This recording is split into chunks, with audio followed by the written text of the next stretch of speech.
नमस्कार प्रणाम, आप सबके स्वागत बाटे दुबई वाली भौजी यूट्यूब चैनल पे। तो आज भी छोटा सा गीत सुनाता नहीं, अच्छा लगे तो लाइक सब्सक्राइब जरूर करब और कमेंट करके जरूर बताएब कि छोटा सा गीत कैसे लगा लटे।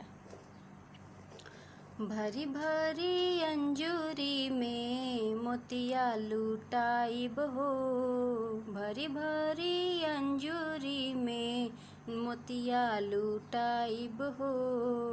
दुल्हा दुल्हनी के आरती उतारब हो, दुल्हा दुल्हनिया के आरती उतारब हो।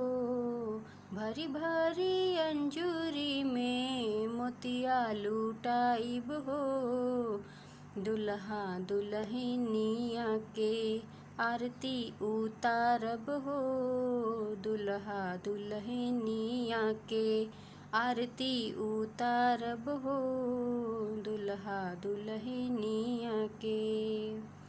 सोना के सिंहरवा ले ले अम्मा बाड़ी ठार हो, खोला बाबू पलकी के बढ़िया मंगिया बहोरब हो, खोला बाबू पलकी के बढ़िया।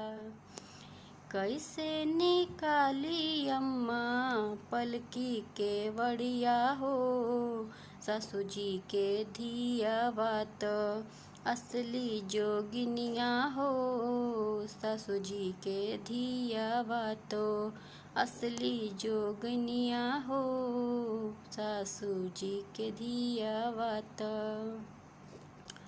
बस छोटा सा मस्ती वाला गीत शादी ब्याह का कैसे लगला, अच्छा लगे तो लाइक सब्सक्राइब जरूर कमेंट करके जरूर बताए छोटा सा गीत कैसे लगला।